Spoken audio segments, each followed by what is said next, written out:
We felt like the finance industry was ripe for disruption, and we really came at it from a qualitative point of view. We just thought, let's make it less boring and awful, and let's make it more kind of make it like a yoga studio instead of a testosterone-filled weightlifting gym.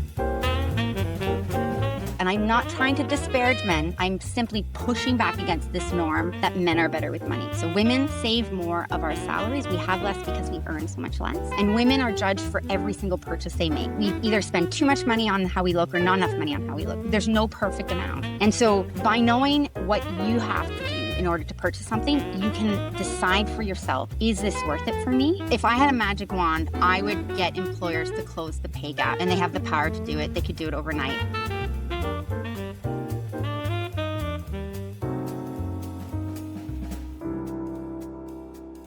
Welcome to the Great Women Podcast. I'm Ollie. And I'm Franny. Today we're joined by Kristine Beese, a woman on a mission to close the gender wealth gap and empower women to take control of their financial futures. Kristine is the founder and CEO of Untangle Money, a financial planning platform built specifically around women's lives, including longer lifespans, pay inequality, and career breaks. After working in finance and seeing firsthand how traditional models failed women, she set out to redesign the system from the ground up. Alongside building a company with a social purpose at its core, Kristine regularly speaks about women's financial empowerment, the structural issues behind the wealth gap, and the practical steps that can change women's long-term outcomes. Today we'll be talking about why women's finances are different, how Kristine is reshaping the conversation, and what all of us can do to build a more secure financial future.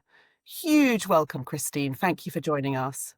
Oh, I'm delighted to be here. Thanks for having me. Oh, well, we're the lucky ones. So should we kick off with kind of where you started? You've had a mixed career, but one thing I would say that has kind of fundamentally dominated it is that you've always worked in what I would call male-dominated industries. So maybe you could start with telling us what that was like, whether it was, working in the oil and gas industry, engineering, finance, how did that shape your perspective on money and also maybe power whilst we're at it?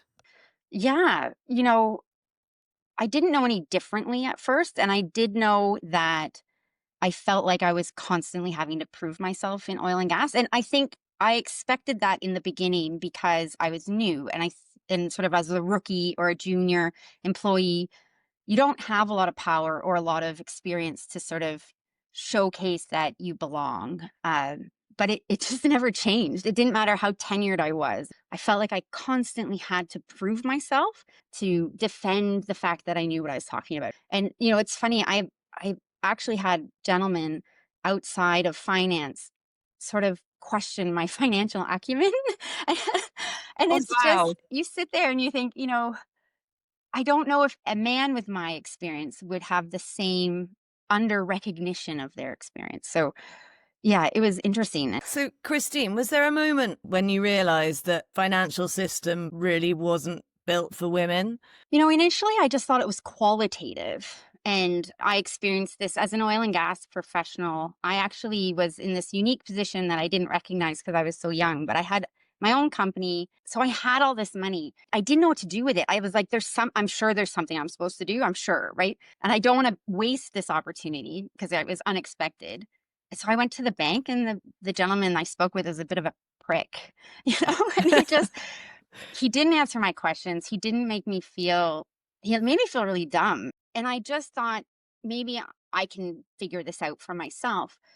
And later is when I met my original co-founder, Ria, I'm now probably 45 and she's 25, and she's this stellar woman in consulting, making good money. And she had the same experience. I knew so many women who just didn't feel like they knew what to do with money, but they weren't able to find the answers. So in the beginning, it just was a qualitative sort of feeling, and it was only later that I quantitatively was able to nail that down. Was that what led you to create Untangle Money? Was that the kind of catalyst, as it were? It was. So I met Ria at a hackathon, and there was several women proposing financial tools for specifically women. So we weren't unique at all in that sense.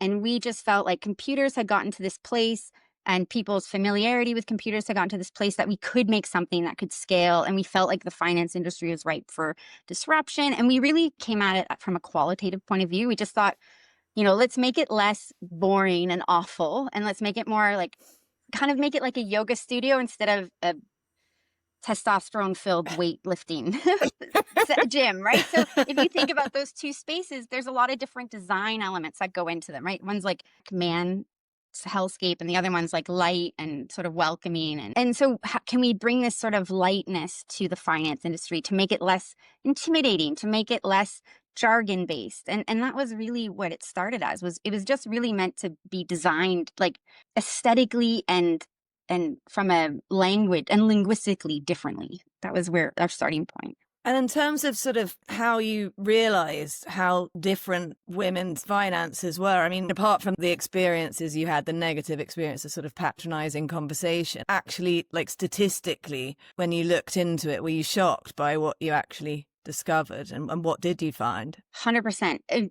So, anecdotally, I saw, women in finance leave grade A portfolios to go on to mat leave, and then they come back and they're put on the worst portfolio in their group, which is the same title job, but it's really not the same job at all, or put into different fields where it's the same level, but maybe they don't have the experience. So I saw that anecdotally, but there's this sort of gaslighting, or there's this sort of, maybe it's my fault. There's a lot of this, if you just work harder, if you just do more, if you just overcome all these structural issues, you'll be fine. And so that was what I saw. But then it was actually when we pitched to venture capitalists and we were looking for funding that they really pushed back on why women, why women, why women. And where's the data? And so we went hunting for the data. And when we found the data, it was not a good day. It was horrific. And one of the things that I was so angry about was that I've studied finance to death, it feels like at this point, right? I'd done my MBA, I'd worked at RBC, I've done stock analysis, I worked on the trading floor, I did 2 weeks in New York, 16 hours of finance a day, and all these other, regulatory requirements to participate in this industry. And not once had I ever heard that women had fundamentally different financial lives. And when you see the magnitude of it, it's shocking. It's not like we make 4% less and we end up with like we're 80% of the way there. These gaps are massive, and they mean that the guidance you need to give women is totally different. Can we dig into that gap a bit, Kristine, if you don't mind? I think you explain it really well, and I know our listeners would love to hear about how is it structurally different and what drives that, kind of maybe a step by step. There's two parts to this. So there's the now money part, which is that we earn less money for equal work. And then there's the future money part, or the career part, which is that our salaries plateau much earlier than men's. We don't see the same cadence of promotions, and we don't get as large of magnitude of promotions. So we get slower and lower promotions, and men get faster and bigger promotions. So when you look at those two things, with the budget, we earn less, but things cost more. So there's the pay gap, which is, between 80 and 90 cents on the dollar for equal work. And then we have to pay more for, shampoo, razors, haircuts, dry cleaning, all these things. Can you tell right? people what that is specifically called? Because it really riles me. It's called the pink tax. Ah. Yes. Well, and this is a little personal, but I use Rogaine for my hair, and there was a dermatologist who said buy the one for men because it's the same active ingredient and it's 30% cheaper. So even when they sell us the exact same product, we have this premium called the pink tax put on us, and it's just infuriating. And it also has taught women that women's products are inferior for a higher price. So, we have less money and then we pay more inside there. And that means that there's less money to be able to put away for retirement because there's less money left over. And then when we look at over the career, men's salaries continue to rise until around 55, 60, and women's salaries plateau around 40. And so that's in dollar terms about $10,000 to $20,000 difference each and every year for more than 25 years. And Forte added it up to $500,000 over a career. And Bank of America Merrill Lynch added up to over $1 million over the course of the career. So we have this range depending on the data set, but $500,000 to $1 million is a retirement, and invested is a retirement. And Yeah. so that it's not small. It's a significant difference. And do you think women are less inclined to ask for pay rises and that's why they plateau? Or is it the career breaks that make you plateau?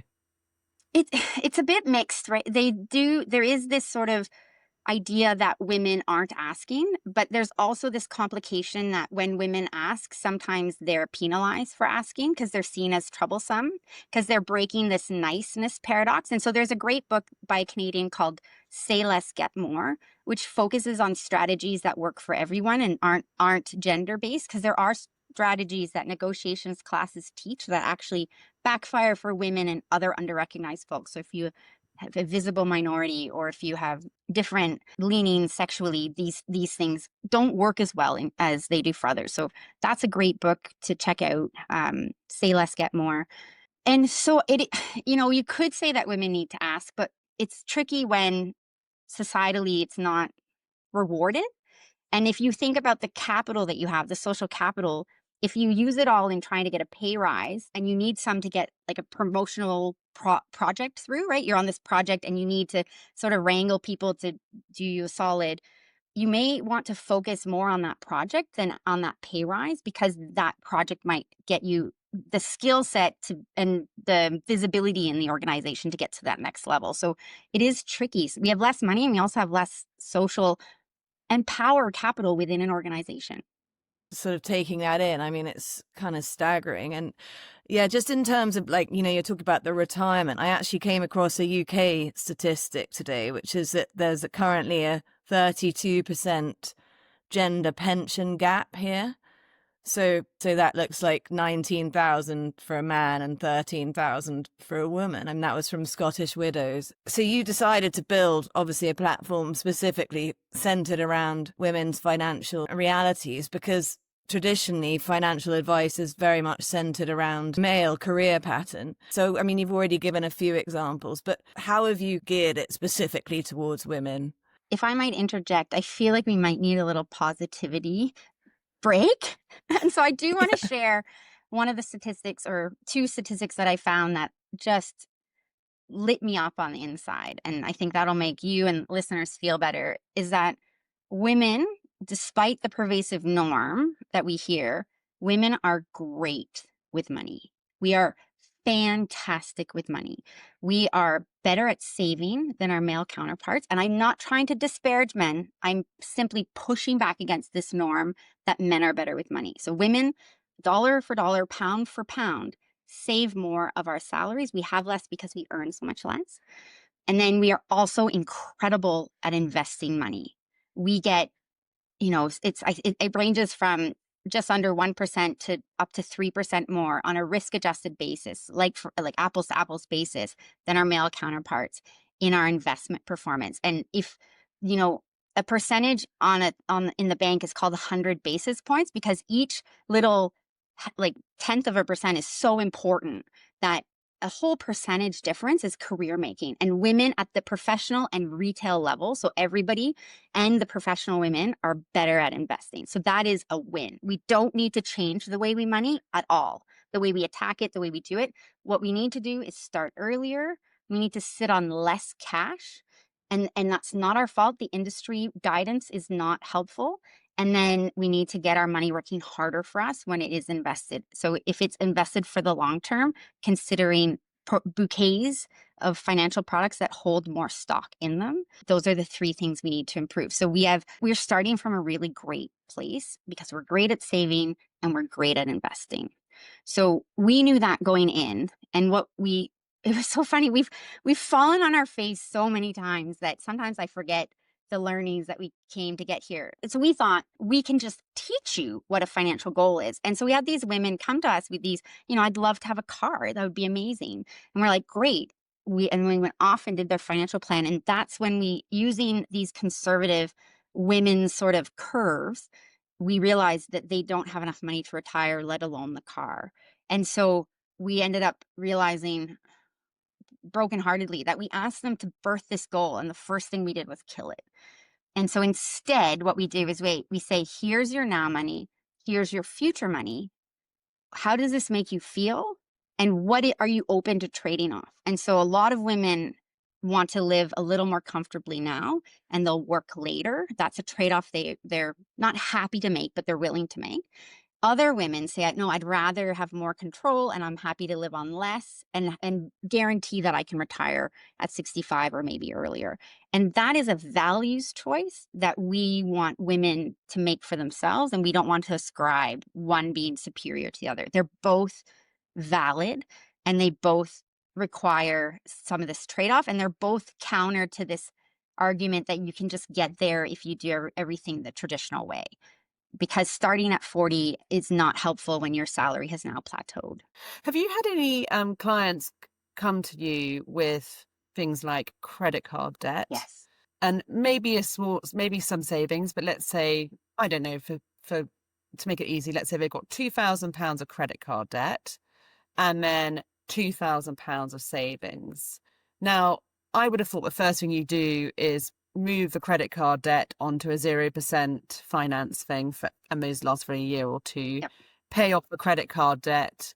And if they've built up some savings, they can do it again. But do you have discussions around what spending adjustments you can make in order to build up that pot, as it were? Yeah. And so we actually stumbled into this really lovely way to almost cheat your way there. It seems to be very effective for about half of our users, which is we sort of break down the money that's coming into your bank into all these categories. And one of them is called flex money. And that's kind of variable spending, right? Food, clothes, gifts, all the things and everything else. They change week to week. And what we find is then we break that down for every hour that you work. It's roughly 20% of your take home salary. So then then you divide that by, if you take your annual salary take home and you multiply that by 20%, then you'll get how much flex money most people need. And then if you divide that by 2,000, you'll have the number of pounds you can spend per hour that you work. So in 2019, the average Ontario Canadian woman had $4 that she could spend. So if she wanted to buy $100 item, and here we add tax after, which is awful, but if you wanted to buy $113, it would take her 3.5 days of work to pay for that item. And the really neat thing that we see when people find out that number is they sort of stop frittering their money away. We want you to spend your money on things that bring you high values of joy, because we need to get joy from our spending. So this whole nonsense about avocado toast or fancy coffees or whatever it is ridiculous, because if that brings you joy, you should focus there. And the more we focus on the things that move that joy dial, the more we see those incidental kind of nothing burger things fall away and you tighten up your spending. And so you don't have this mentality of, well, I can't spend money on this and I shouldn't spend money on that, and it's not responsible to spend money on this, and judgment, shame. And women are judged for every single purchase they make, right? We either spend too much money on how we look or not enough money on how we look. There's no perfect amount. And so by knowing what you have to do in order to purchase something, you can decide for yourself, is this worth it for me? And that really clarifies, it's kind of aligning your spending with what you want for yourself. And it's one of the best ways that we see to stop taking on credit card debt. There is a case where if your cost of living is so high that you actually just don't have enough room left over, you don't have 20% after everything else is paid for, it's actually just not a sustainable lifestyle. You have to figure out, you probably have to move or get a roommate to lower your cost of living. So there is a category where it's just like, and no human could do it unless you're a monk, right? There are places where you just don't have enough free cash flow to spend on things that bring you joy. But to your earlier question, should you pay off the credit card with the cash? Absolutely. The emergency that people talk about with your emergency savings often is credit card debt. You're trying to keep yourself out of high interest rate debt or debt in general, right? That cash is there to keep us from the debt spiral, because we're all able to fall into it. We just get so normalized and accustomed to our level of debt that a little bit more doesn't seem like a big deal, and a little bit more doesn't seem like a big deal. And then we have this huge credit explosion. And so we want you not to get into credit card debt. So yes, pay it off right away, and then start small, 20, 50 pounds a month, building that back up. And unless you're self-employed, you only need 1 month's take-home salary in emergency savings. The rest should be invested. And I know that investing really intimidates some women. And actually, I had coffee with a friend of mine yesterday who was like, I don't understand the language. It kind of freaks me out. How can you reassure women that, and obviously, women who kind of work in finance and stuff are in a slightly different position, but like Franny doesn't work in finance. And if I said to her, go and open a share ISA, I reckon Franny would turn around and say, I don't even know where to start. Is that right? Yes, that would be exactly my response to that. Yeah. And with grace and humility, or with grace for yourself, where were you supposed to learn?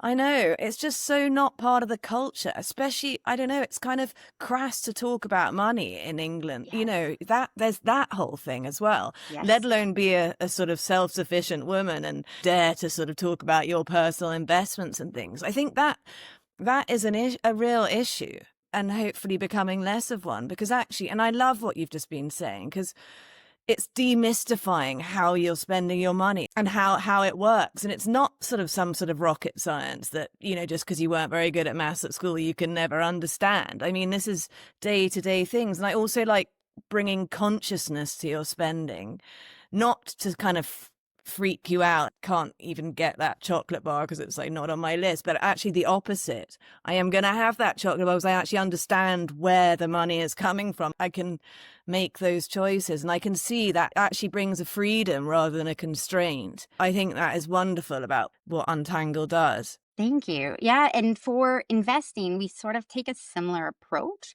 in that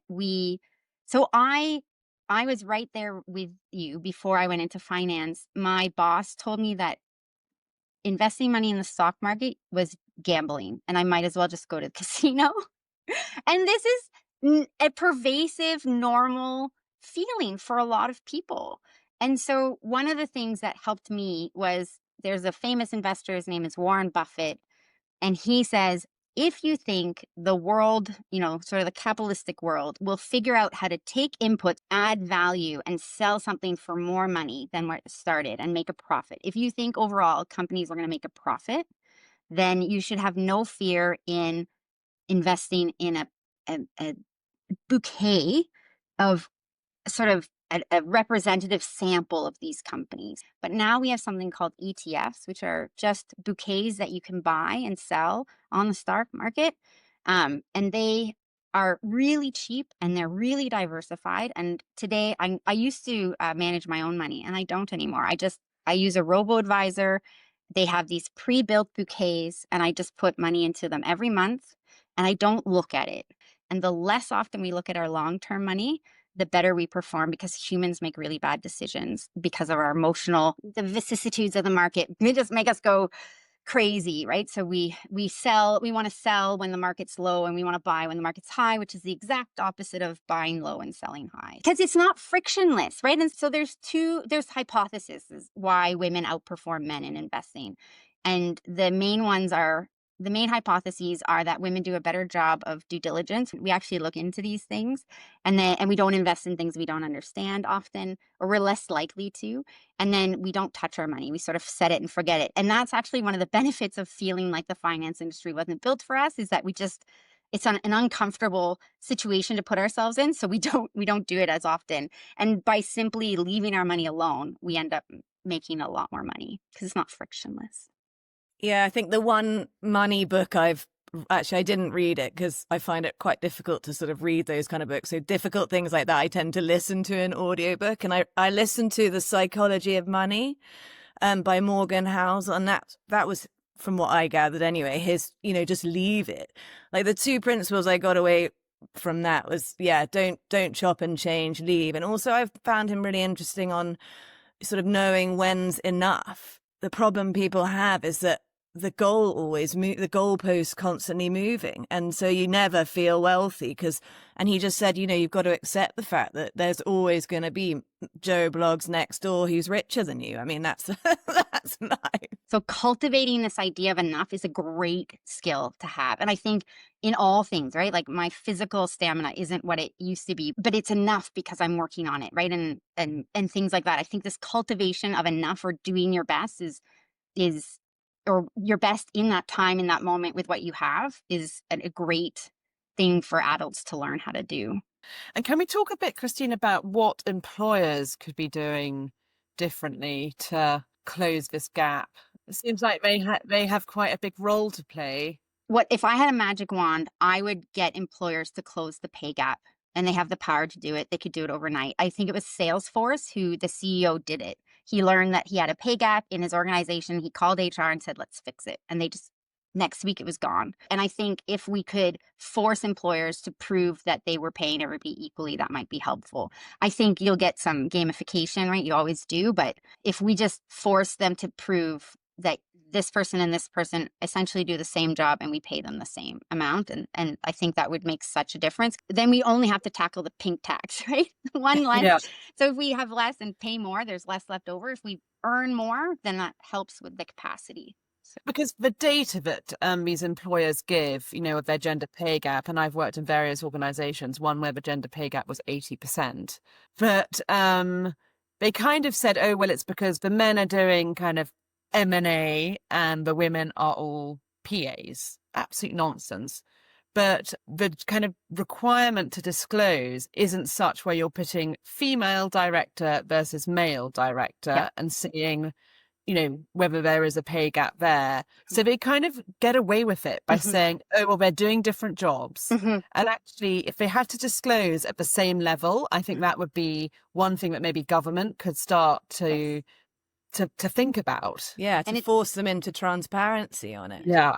And I know this is deeply unpopular, but I think quotas would be fantastic. I know sometimes they backfire. However, we've had 40 years of women graduating at the same or higher levels as men from university, which is what they said before. Is why they couldn't pay people equally, because there weren't enough educated women, and now women are educated enough. And so it's not even 50-50, but when in the countries where they've enacted these quotas, we see improvement. It's interesting. The place where I work, which had the 80% pay gap, they did take it quite seriously, to be fair to them, and they kind of had a round table on, being a woman, I was invited along, and there weren't many of us, so off I trundled. And what I found absolutely fascinating was that at the grad level, the intake was 52% women, 48% men. And as soon as they got to a mid-level title, they were called vice presidents, kind of that mid-level, when you're in your kind of late 20s, early 30s, it dropped off massively. And it was because the women went off and had the children, and then actually the demands of the job was so much that they kind of couldn't cope.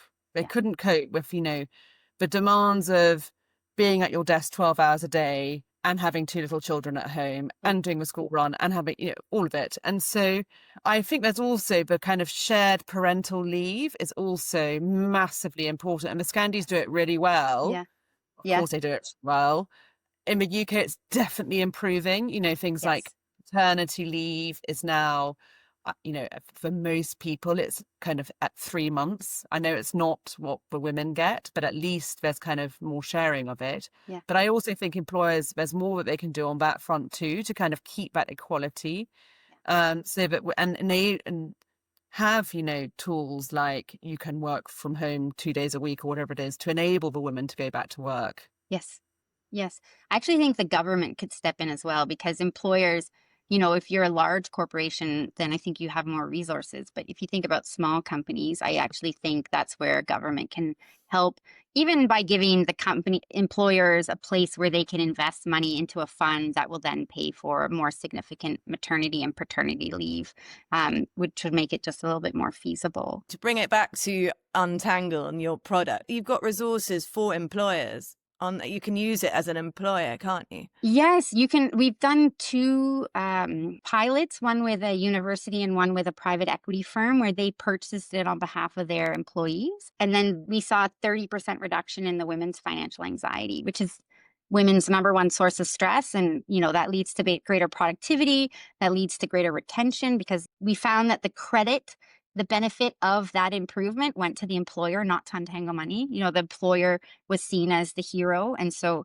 they were really proud to work at a company that offered this as a benefit. So employees or employers can purchase it, and actually they should, because it's likely that the plans that they're offering through their financial providers are going to fail the women who work for them, because they're going to expect this additional $1 million coming in. So even if a woman is doing everything she can to follow the plan, she won't be able to keep up because her salary won't keep up. So they're literally giving guidance that's going to fail women. And that's, I think, from a moral perspective, that's abysmal. What is the first thing a woman can do, just in general? What would be the one thing they can do kind of immediately to kind of improve their financial situation? So starting small and just baby steps, like what feels like something you can do today. And one of the activities we like to share is list all your subscriptions and apps, write them all out, and then say, I am so proud that I can purchase these for myself. And then once a month, you scan through it. And the second you're like, oh, do I use that? Just delete it, like cancel that subscription and go spend the money immediately on something that brings you joy. I don't care. That can be a beverage of your choice. It could be a book. I don't care. Spend the money immediately, because you want to reinforce that you can get joy from the money you're spending, and you shouldn't wait. And those things are little. Everybody can do them, and they feel very empowering. I love that idea. So do I. I'm going to do it now, or I'll just stop the things. Yes, it is so gratifying, because sometimes you look forward to it, and you're, especially if it's on a Friday and you're like, ooh, I don't use that at all. And you get rid of it. And then you're like, ooh, I can go spend this money and Yeah, do I'm off for a something fun. cocktail now. Yeah. Woo. It's like sort of Marie Kondo for your bank. Exactly. It is exactly it. It is exactly that. And I think that resonates with so many people. So it's interesting that we haven't applied it to our money. I think I know the answer you're going to give me, Kristine, to this question, but I'm going to ask it in any case. Do you think that couples should keep their finances separate? Or, I mean, I have a lot of friends, I'm not married, but I have a lot of friends who are married, and I know that they're kind of oblivious to what's going on in their financial lives, because the husband kind of runs the show on that front. So as a married woman, can you kind of tell us what your thoughts are on that? Yeah, so I don't have strong opinions on whether you can combine or keep your money separate, but I have strong opinions on the contribution that everybody makes to any shared expenses. And I feel like women often have this, and I think humans have this sort of fairness idea, and a lot of women end up paying half. But I think when you look at how much our earnings are impaired over the course of our lifetime, and how much spending or how much money we actually have, I think that is unfair. I actually think that is unfair, paying half. I think regardless of who earns more, you should pay the amount of money that you make more for each of the expenses. So a pro rata amount. So it's balanced. So if you make 50% more, you should be paying 50% more of each of the costs. And then there is some really interesting work. It was either Annabelle Williams or Caroline Criada Perez. One of them talked about how women tend to have more variable costs, like groceries. But when you have less, these variable costs that fluctuate, it's actually much harder to deal with. And so women end up with a lot of pinch points because of that. Because, what if you have a birthday celebration or you want a fancy dinner that week? Your grocery bill might be quite high, and you don't have the same level of income. And men tend to pay, cable and utilities, and these things are much flatter, and so, or more consistent, or more predictable. And so I think that is also something you can look at as a couple. But I don't have strong opinions whether you combine your finances or not. I think women should not abdicate their responsibility around money just because I do think our list of things to do is long, but I don't think you need to spend a lot of time doing it. And I think as an adult, this is something we need to put our big girl pants on. We can do hard things as women. We're great at doing hard things. And I think just a little bit of curiosity around your money, especially when couples get divorced, it's unfortunate, but a lot of us do.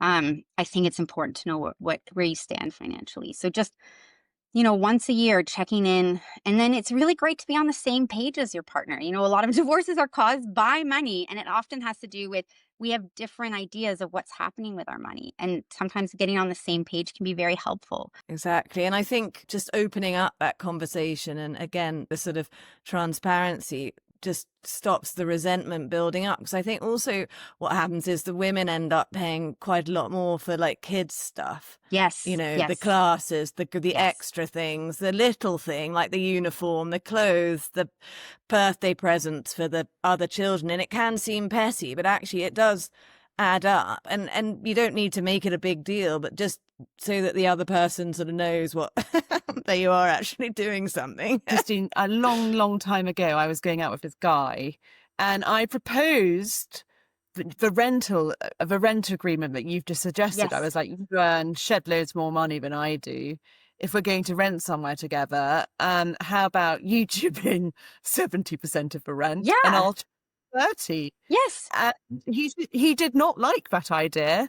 Needless to say, we ended up not renting together and not staying together. So actually, almost having them up front early is quite good. You're like, well, if that's your view, stuff you. Yes. I'm off. Yes, absolutely. That doesn't bode well for the future, right? And I know it can be so hard because it can feel so fraught and finding that person can feel so challenging, and it can feel so critical to do on a short time horizon. And yet, having, being an older, wiser person and having seen a lot of friends go through heartache, please trust your instincts and get some of those red flag conversations out of the way, just so that you can move on quicker, kind of fail fast in relationships as well.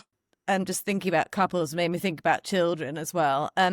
Is there anything that's just a really good thing to do for your children in terms of setting them up to be sort of financially aware and actually, have some savings? Should we be doing compound sort of interest stuff for them? There is an incredible program. It is free. It is funded by this Canadian woman, actually. It's called Gifting Sense. And she wants to teach a generation of children to think before they buy. And I think it's good for children and good for adults as well. So I just think that's a nice skill to teach your children, and it's totally free. Then there's another Canadian book, but it can be analogous in all countries. It's geared towards teenagers, so 11 to 18, 19. And it follows 4 sort of archetypes of teenagers and some of the challenges they face with this touch-free, able to gamble from your phone, not able to see cash, so quickly to be able to spend things. And it really puts teenagers' realistic challenges front and center, and it can be read by parents, it can be read by children. I think parents should read it so they understand what their kids are facing. It's such a different paradigm today, right? You get this phone and there's a credit card attached to it. I don't know when you got your first credit card, but I think I was at uni when they were handing them out, right? And even then I was lucky enough that my parents were just, don't take on credit card debt. That was like the main, as long as you didn't do that, my parents were happy, right? But some people didn't even get that message. And I can't imagine being 18 and having the power of this credit card that you can't feel. And so she does a great job. So it's called Making Bank by Shannon Lee Simmons. It is incredible, and I highly recommend everybody does it. And it's really focusing on the habit of saving money and then spending it. The one thing she shares is the parent cannot decide which goals are important or not. That is not how money works. And that is not going to incentivize them to do this, right? So save up for a goal, spend your money. Save up for a goal, spend your money. Anyways, it's a great book. Highly recommend. And you can start that really young in a way, can't you? Yeah. Yeah. I mean, save your money, buy some sweeties, Yes. Yeah. Yeah.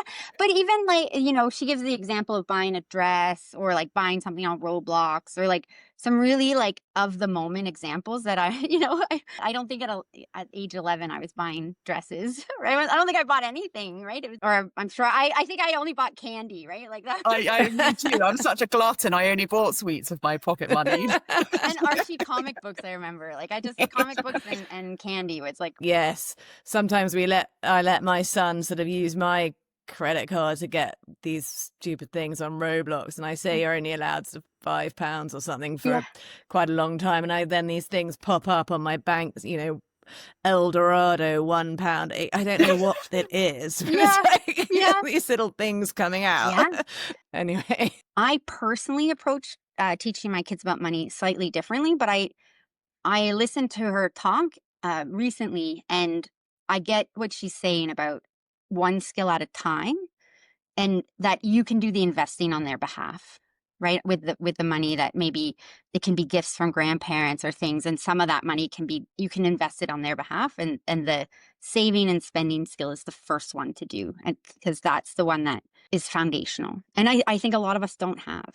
Just because we're slightly drawing to a close now, Yeah. sadly. I just wanted to say, so if anyone's listening to this who is feeling really overwhelmed, and they're perhaps not that young, they're in a bit of a financial, not necessarily a terrible sort of financial state, but they haven't been particularly proactive with their finances. I mean, it's never too late to take hold of them, is it? No, and this sort of divides the room, but a trend we see growing globally is women either renting or purchasing an abode collectively with other women. So we call it the Golden Girls retirement, which is, Yes, I heard you yeah, talk about that. I it's love the idea of it's that. amazing. So I think you'll probably have this reaction, which is, I loved living with other roommates. I think that would be amazing. And the positives are there's someone there, if something goes wrong. There's the least amount of housework you've ever done in your life. And you have this social community, which is really important as you get older. So some people love the idea, and other people go, I never want to live with another person in my life. And I'm like, great. For those people, you might want to focus more on prioritizing saving for your future, and then maybe set that expectation that you're going to have to downsize. So your space might be smaller. Please approach it with grace. Again, it was never designed for us. I think women, it varies from country to country, but we were only allowed credit cards and to buy a mortgage in the last like 50 years on our own, right? So we don't have a lot of history with money and with the finance industry. And we can do hard things. Start small in a way that feels achievable. And often that means focusing on what you want to spend your money on. And then we actually find that if you make sure you're moving the dial with your spending and you're not just kind of not paying attention and the money's leaving. When we actually pay attention, most people find it easier to save up money, which is fascinating because you're not trying to save money. You're just trying to spend money on things that make you feel great on the inside.